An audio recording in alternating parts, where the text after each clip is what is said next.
격주 수요일 2주에 한 번씩 보내드리는 코너죠. 유현준의 스페이스 오디세이입니다. 자, 지금 전 세계를 관통하는 가장 뜨거운 키워드는 뭐니 해도 이 코로나19 또 그것의 배경이라고 할 수 있는 기후 위기입니다. 그런데 우리 역사에서 도시가 만들어지게 된 과정도 따지고 보면 바로 이 기후 문제와 뗄래야 뗄 수가 없다고 하네요. 홍익대 건축도시대학원 유현준 교수와 함께 우리 기후와 도시의 이야기 좀 듣겠습니다. 어서 오십시오. 안녕하세요. 네. 도시 처음 만들어진 게 언제죠? 기원전 3,500년경쯤에 만들어진 메소포타미아의 우르크가 최초의 도시라고 보통 얘기를 합니다. 메소포타미아. 네. 교과서에서 읽던 거나 네. 지금의 이집트 지역 그쪽? 이라크 지역입니다. 이라크 지역? 네. 거기에 우크라? 우르크. 네. 그 인구는 얼마나 된 거예요? 그때 당시에 한 몇천 명 정도 수준이었을 거예요. 한 5천 명 이 정도. 네. 기원전 3,500년. 3,500년. 네. 왜 만들어진 거예요, 그런 게 이제? 그게 기후랑 관련이 있는 겁니까?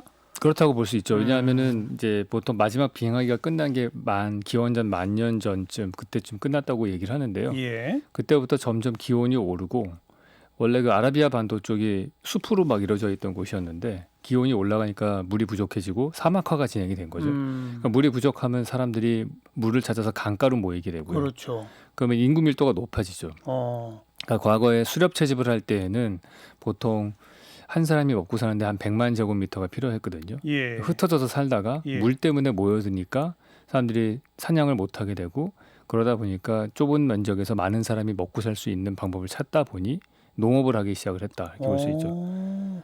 농업법을 개발하면서 모인 게 아니라 기후 때문에 모이다 보니 네, 농업을 할 수밖에 없었. 좁은 면적에서 수렵 채취가 안 되다 보니 네. 농업까지 갔다 이거예요? 그게 저의 가설입니다. 그러니까 그렇게 생각을 할 수 있을 것 같아요. 왜냐하면 제가 본 바로는 수렵 채집을 했을 때는 네. 100만 제곱미터가 필요한데 네. 농업을 하게 되면 원시적 농업을 하게 되면 500제곱미터만 필요하거든요. 그러면 한 사람이 먹고 사는데 필요한 면적이 한 2,000분의 1로 줄어드는 거잖아요. 네. 그러니까 네. 좁은 지역에 많은 사람이 모였을 때 먹고 살 수 있는 방법은 결국엔 농업밖에 없었다 이렇게 볼 수 있죠. 네. 그러니까 그렇게 네, 기후 때문에 그렇죠. 물을 찾아 모여 살다 보니 네, 먹고 살 게 부족해져서 농업 기술을 개발했다. 네. 근데 특이한 거는 거기서 이제 농업 기술이 우연히 발견되고 네. 그쪽이 어디선가 농업이 발전되다 보니 거기 사람들이 모여들었다 이거 아닌가요?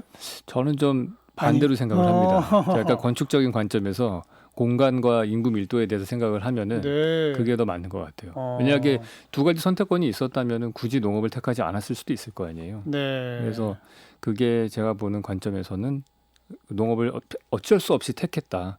먹고 살기 위해서 네. 저는 그렇게 생각을 하고요. 근데 특이한 게 최초의 문명이 발생한 지역은 다 그 건조기후대잖아요. 메소포타미아도 그렇고 이집트도 그렇고. 그러니까 사실은 거기가 건조해지면서 사람이 모여 살 수밖에 없었는데 모여 살면서 결국엔 도시가 만들어지는데 모여 살면 제일 문제가 지난번에 제가 전염병이 제일 문제라고 했잖아요. 모여 살면 전염병. 네. 그렇죠. 근데 건조한 기후되기 때문에 전염병에는 좀 강한 그런 환경을 가질 수 있었고. 그런데 보통은 건조하면은 물이 부족하죠. 네. 근데 그 두 지역만 특이하게 강이 있으면서 건조한. 네. 근데 강이 또 동서로 흐르는 것도 아니고 남북으로 흐르죠. 남북으로 흐른다는 얘기는 강의 상류와 하류가 기후대가 다르니까 다르죠. 상류에서는 비를 퍼붓고 그 물이 하류로 와서 건조한 기후대에 물이 풍부한 예. 강 하구가 되는 농사는 되는. 그렇죠. 농사는 되는. 그러니까 그런 컨디션으로 천연이 만들어준 어떻게 보면 상수도 시스템이 갖춰진 전염병에 강한 그런 곳이 되고 거기에 사람이 모여 사니까 도시가 만들어지고 네. 도시가 만들어지니까 문명이 형성이 됐다. 네. 그렇게 볼 수 있죠. 입증된 바는 없죠. 근데 뭐 상식선에서 이렇게 추론해 봤을 때 그런 거. 아니 그러니까 그 얘기를 역으로 돌리면 네. 이처럼 건조하지 않고 네. 수풀도 우거지고 네. 샘도 물도 풍부한 그렇죠. 그런 지역에서도 모여 살 수 있는 거잖아요. 그렇죠. 그럴 수도 있는데 굳이 안 그런 거죠. 그러니까 어쩔 수 없이 어떻게 보면은 위기가 기회가 된 케이스라고 볼 수 있을 것 같아요. 그렇군요. 내가 선택권이 있다면은 과거에 살던 방식대로 그대로 계속해서 이어서 살 거 아니에요. 예. 그럼 우리 BC 3,500만 년 전 네. 최초의 도시는 그렇다고 치고 네. 그 다음 도시들은 어떤 식으로 기후와 연관되면서 발전해 온 겁니까? 뭐 계속해서 농업 인구가 그 농업 증가하고. 기술이 전파가 됐고, 근데 특이한 사실은 이제 기후대에 따라서 다르게 건축적인 현상들이 나타나거든요. 그러니까 우리가 하는 모든 대부분의 건축이라고 하는 것들은 기후가 만들어진 제약들을 기술적으로 해결하기 위한 해결책이다 이렇게 볼 수 있거든요. 그러니까 환경을 인간이 살 수 있을 만하게 만드는 게 건축이니까 예. 도시도 역시 여러 개의 건축물로 구성이 되어 있죠. 근데 예를 들어서 우리나라 같은 경우에는 뭐 나무 기둥으로 돼 있고, 나무 기둥에 흙벽. 네, 흙벽으로 돼 있고, 그렇죠. 주춧돌 넣고 하는 그런 맞아요. 디자인은 어. 사실상 비가 많이 오기 때문에 그렇게 될 수밖에 없었다. 비가 많이 오면 비가 많이 오면은 나무는 많이 자라고 일단은 지반이 약해지잖아요. 집안이 약하고. 그러니까 벽돌이라든지 이런 무거운 건축 재료로 벽을 세워가지고 건물을 짓기가 어려워지는 거죠. 옆으로 넘어가니까. 예, 예. 그래서 가벼운 건축 재료를 써야 되고, 그러다 보면 나무라는 재료를 써야 되고, 근데 나무는 비에 젖으면 썩어서 무너지니까 네. 방수 재료인 주춧돌을 놓고 그 위에 나무 기둥을 세우는 거고, 세우고 대청마루도 땅이 젖어 있으니까 위로 좀 띄워서 짓고, 띄우고. 기둥이 젖으면 안 되니까 처마를 길게 뽑고, 네. 비가 많이 오니까 지붕을 되게 경사를 급하게 만들고, 그래서 만들어진 게 우리나라 한옥의 디자인이죠. 그러네요. 그런데 서양은 반대로 이제 메소포타미아에서는 이제 구할 수 있었던 건축 재료가 사실은 나무가 거의 없으니까 진흙으로 벽돌을 만들어서 벽을 세웠죠. 네, 네. 근데 비가 안 오니까 지붕은 평평하고요. 근데 이게 서쪽으로 가면은 점점 비는 조금씩 내리는데 이 유럽 쪽은 유라시아 대륙의 서쪽이라서 비가 적게 내려요. 1000mm 이하 1년에. 예. 그러니까 골고루 내리죠. 장마철이 없이. 그래서 무거운 재료를 계속 쓰는 쪽으로 갑니다. 벽돌 같은 벽을 중심으로 한 건축으로 계속 발전을 하고요. 대신에 비는 조금 내리니까 경사가 약간 기울어진, 그래서 이태리 토스카나 지방에 가면은 보는 벽이 있고 창문은 조그맣게 뚫려 있는 그런 식의 건축이 발달을 하죠. 근데 우리나라 같은 경우에 보통 이렇게 집이 있고 낮은 담장이 서 있잖아요. 그 이유는 서양은 벽 중심으로 돼 있으니까 창문을 크게 못 뚫고요. 종이도 없으니까 나무로 된 덧문을 달죠. 그러니까 내부와 외부가 명확하게 구분이 되는데 우리나라 같은 이런 기후에서는 이제 기둥 중심이다 보니까 중간에 창문이 크게 뚫리고 예. 보안은 취약하겠죠. 예. 그렇게 되면은 그거를 막기 위해서 담장을 쳐야 되는 건데 담장을 높게 못 만들잖아요. 집안이 약하니까. 그러니까 나지막하게. 그래서 나지막하게 만드는 거고. 그 초가집 가서 보시면은 담이 되게 낮은데 그 위에도 지붕이 조그맣게 있어요. 있죠. 지푸라기로. 예. 왜냐하면 그게 진흙으로 만든 거니까. 그게 무너지지 말라고 하는 비 거죠. 내렸을 때. 네. 그러고 보니까 그럼 이제 열대 지방으로 가면 모든 게 나무로 되어 있고. 네. 근데 거기는 사실은 열대지방은 말씀하신 대로 물이 부족하지도 않고 되게 풍부하고 모든 먹을 것들도 풍부하고 하니까 농업 기술 자체가 잘 발달을 안 하죠. 그러니까 우리가 컨트롤할 수 있는 환경, 그러니까 온대지방 쪽에 주로 농업 경제가 발달을 하잖아요. 예. 결국은 기후 때문에 그 해당 지역의 식생과 토양의 질이 달라지고, 그렇죠. 그에 따라서 사용할 수 있는 건축 자재가 달라지고, 네. 또 내리는 비의 양에 따라서 지붕의 형태나 이런 것들이 결정되고, 네. 그게 도시의 모양을 만든다. 그렇죠. 그게 결국엔 밀도를 결정을 하겠죠. 그냥 벽 중심의 건축으로 가고 그러면은 점점 고층화될 수도 있고 거기에 물론 정치적인 이슈들도 생기고 예. 주변하고의 뭐 봉건 사회 같은데 전쟁이 많아지면은 성을 쌓아야 되고요. 그렇죠. 성을 쌓으면 밀도가 높아지겠죠. 그 난방 시스템도 벽난로 같은 거를 쓰면은 2층, 3층 건물을 지을 수가 있어요. 근데 기본적으로 우리나라는 성을 못 쌓죠. 비가 엄청나게 많이 내리는 지역이니까 또 그리고 뭐 그럴 만한 이유도 별로 없었고 봉건 사회도 아니었고. 아니 그 중국으로부터의 외침, 뭐 워랑케 외침 이런 그러니까 건. 산성을 짓죠. 옆 동네에서 쳐져오는 그런 적보다는 그런 성이 아니라 아예 국경의 산성을 짓는 그렇군요. 거죠. 그러니까 지형을 이용해서 건축은 최소화할 수 있는. 예. 그래서 뭐 되게 그 지리적인 위치도 좀 결정을 하는 것 같아요. 정치적인 상황 때문에.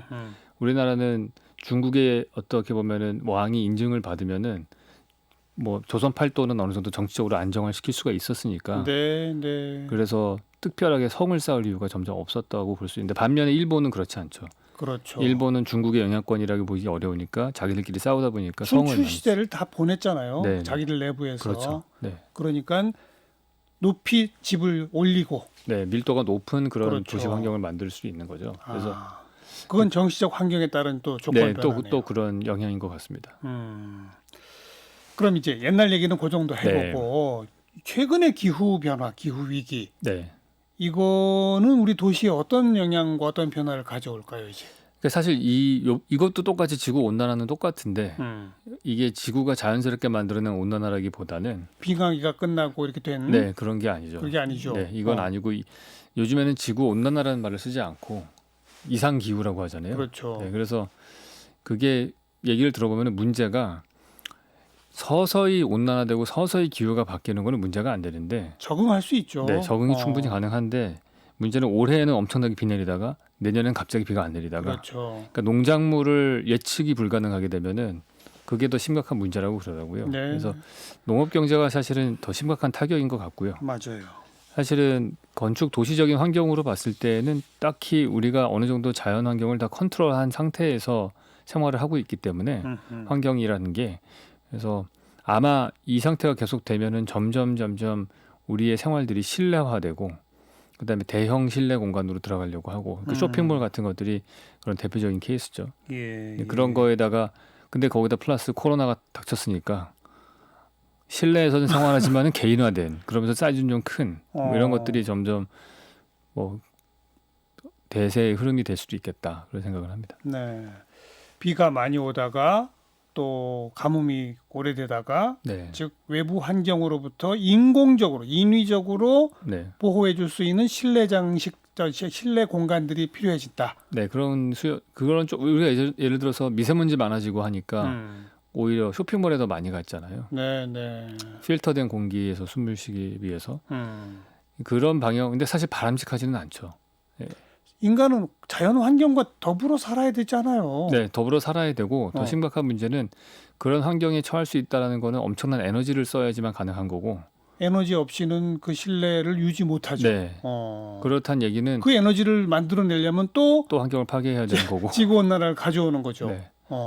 또 제가 볼 때는 돈이 많은 사람이 전 걱정을 안 해요. 어떻게든 컨트롤하면 살 거란 말이에요. 근데 사회에서 크게 그런 공간을 소비하는데 돈을 지불하지 못하는 사람들, 그렇죠. 그런 사람들은 완전히 노출될 수 있죠. 이런 위기에, 환경적인 위기에. 네, 네. 그게 바로 쉽게 말하면 쪽방촌에 사시는 그렇죠. 분들과 네, 대규모 주상복합에 사는 분들 이런 네. 거잖아요. 네. 그래서 뭐 SF 영화 보면 나오잖아요. 그런 거에 따라서 뭐 아예 공중에다가 도시를 만들어 놓고 사는 그렇죠. 그런 것도 나오고 하잖아요. 그러니까 지하 세계에 빈민들만 모여 사는 뭐 이런 네, 데도 뭐 막 나오고. 그러니까 가만히 냅두면은 점점 그렇게 양극화가 될 가능성은 있다고 봅니다. 네, 네. 그런데도 또 코로나와 같은 것이 두려우니까 그럼 도대체 얼마나 넓어져야 돼요, 실내가? 근데 모두가 실내로 들어가는데 동시에 개별화된다? 네. 이건 전 상상이 잘 안 되는데요. 아니 그게 그러니까 바람직한 방향이라고 보지는 않고요. 오히려 그럴수록 사회적인 갈등이 늘어날 거거든요. 그러니까요. 네, 그래서 밖으로 나올 수 있게 해줘야 되는데, 근데 아마 가장 손쉽게 좁은 공간에 사람들이 들어가서 생활할 수 있게 하는 방법은 가장 손쉬운 방법은 미디어의 의존도를 높이는 거거든요. 그러니까 쪽방촌에 가서 보시면은 그 좁은 방에 창문이 없기 때문에 다 TV를 보고 계시거든요. 예. 그러니까 점점 미디어 소비는 싸고 접근 가능성이 높고 화면은 크게 하는 쪽으로 계속 수요는 늘어나겠죠. 예. 그리고 그거가 자연을 대체하는 쪽으로 계속 바뀔 거라고 저는 생각을 합니다. 네. 근데 그게 가만히 내두면은 그런 방향으로밖에 안 갈 거고 네. 이거를 그 방향 말고 다른 해결책, 다른 공간들을 사실은 도시에서 공공의 공간에서 제공을 해줘야 된다 이렇게 얘기를 하는 거죠.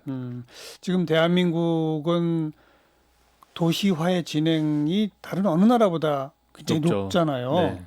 앞으로 더 가속화될까요? 어떻게 보세요, 그건? 그거는 경제적인 이유 관점에서 보면은 더 가속화될 가능성이 높다. 왜냐하면 그게 그렇게 생각하는 이유는 도시에 왔을 때 경제적인 기회가 더 많아지기 때문에 네. 그래서 더 어려울수록 사실은 더 도시로 모여들잖아요. 그렇죠. 그러니까 쪽방촌 같은 분들이 그 넓은 시골에 가서 살면 될 텐데 왜 도시에 이렇게 와서 지내느냐. 먹고 살 기회가 방법. 없으니까 그렇죠. 오는 거죠. 그분들이 일주일에 매일매일 한 끼 정도는 근처에서 음식을 예. 나눠주는 데서 식사를 하셔야 되기 때문에 예. 또 그런 것도 있고 예. 여러 가지 일용직들도 그렇고 그래서 하다못해 폐지를 주어 팔을 내도 네 그렇죠. 그 뒷골목에 있어야 폐지가 있죠. 그렇죠. 예. 근데 그런 경제적인 기회들이 항상 도시에 있기 때문에 모이려고 하는 것들은 그 대세의 흐름을 막기가 좀 어렵고 네. 오히려 경제적인 여유가 많은 사람들은 왔다 갔다 하겠죠. 그렇죠. 안과 밖으로. 네. 별장 같은 거 두고. 네, 그렇죠. 뭐 음, 며칠은 바깥에서 그렇죠. 지내다가 며칠은 시내에서 지내다가 그런 것들이 일상화될 거고. 네. 그러니까 그 사람이 선택할 수 있는 공간의 타입이 다양해질수록 사실은 그 사람이 더 네. 어떻게 보면 부유한 사람이라고 평가를 내릴 수가 있을 거예요. 네. 기상 이변은 도시의 모습을 이렇게 바꿀 거다. 그 말씀은 이제 방금 들었는데 네. 그 전에 먼저 지적하신 게 농업의 위기가 올 것이다부터 말씀하셨잖아요. 네, 그게 사실 더 심각한 거 아닙니까? 더 심각하죠. 그건 제 얘기는 아니고 이거는 제가 이름은 이제 잊어먹었는데 어떤 다큐멘터리에서 봤는데 그게 더 제일 심각하다. 그 우리 전 지구적으로 봤을 때 농업의 그 저장량이라고 해야 되나요? 네. 그게 되게 적대요. 그래서 한 해 정도만 농사를 완전히 망치게 되면은 그럼 식량 때문에 전쟁이 일어날 수도 있다고 그렇겠죠. 얘기하더라고요. 예, 근데 그게 더 심각한 문제고 예. 뭐 그 제가 제 전공의 범위를 넘어선 얘기라서 뭐. 근데 아무튼 그렇게 기상 이변, 농업의 어떤 그 위기 네, 그런 게 나오면 네, 뭐 도시 실내 공간으로 아무리 쾌적하게 뭐 모여 있어봐야 소용이 없어지는 거 아니에요? 근데 소용이 없죠. 그죠? 네. 기반 자체가 무너지는데. 그렇죠. 어. 완전히 뭐 처음부터 사실 인류의 모든 것들의 시작의 그 첫 번째 단추는 기후거든요. 맞아요. 네. 기후가 결국에는 사람의 모든 행동 양식도 결정하는 거고 그렇기 때문에 그거를 우리가 제대로 유지하거나 뭐 이렇게 자연스러운 상태로 만들지 못한다면은 예. 사실은 뭐 모든 것들이 다 무너지겠죠. 그래서 공상과학 영화나 이런 걸 봐도 네. 그 다른 외계 행성으로 이주 계획 세우고 어쩌고 막 하는 그건 진짜 어이없는 것 같아요. 그런 얘기가 나올 때의 네. 전제가 반드시 네. 기후 이변, 기상, 그다음에 핵 전쟁 뭐 네, 네, 두 가지를 네, 네. 조건으로 하잖아요. 아, 그렇죠. 예. 그러니까 근데 외계 행성으로 집단 이주는 어이없다. 저는 뭐 일론 머스크가 화성으로 가고 저는 당연히 그런 노력도 해야 된다고 보는데 저는 글로 이주하려고 하는 노력이 한 10분의 1 정도만 지구에다 쏟아도 지구가 훨씬 더 나아지지 않을까. 저는 그렇게 생각을 저는 해요. 조금 더 세게 생각해요. 네. 그런 연구는 할 필요가 없어요. 네. 그거 왜 하는지 아세요? 왜 아시잖아요. 왠가요? 사실은 군사 기술을 위해서 하는 거잖아요. 아, 그런가요? 고도 미사일 기술하고 이게 다 연결되니까 그것 때문에 하는 거죠. 그래서 달까지만 가고 멈춘 거군요. 그 이상 쏠 필요가 없잖아요. 없어지니까. 대륙간 탄도탄 정도면 됐지. 그렇지 않습니까? 그렇겠네요. 아니 그리고 뭐 그 넘어 화성이다 어디다 뭐 어디를 뭐 찾았다고 칩시다. 네. 지금 현재 뭐 이 빛의 속도로 가도 뭐 몇 네, 광년씩 그렇죠. 간다는데 네. 거기도 진짜 뭐 어떻게 하겠다는 거예요? 그러니까 저도 하여튼 훨씬 현실적인 거는 지금 있는 지구를 제대로 원상복구시키는 것이 훨씬 낫다고 생각을 하고. 원상복구까지는 잘 모르겠지만 네. 더 이상 망치지 않겠고 네. 안 그러면 이제 우리의 이 문명 도시 다 없다 네. 그 얘기네요. 그러니까 그러니까 사람이 도시를 모이는 거를 나쁘게만 볼 수도 없는 게 네. 만약에 그거를 제어를 하지 않으면은 점점 자연을 파괴하는 쪽으로 갈 거기 때문에 그렇죠. 예. 자연의 어떤 면적은 유지를 계속하고 네. 보존 상태로 계속 그거를 늘려나가야 되는 것 같아요. 네. 그러니까 도시로 모이되 네. 자연 파괴형 그런 에너지 같은 네. 거 덜 쓰고 네, 그렇죠. 이런 방식으로. 네. 홍익대 건축도시대학 유현준 교수 스페이스 오디세이였습니다. 고맙습니다. 네, 감사합니다.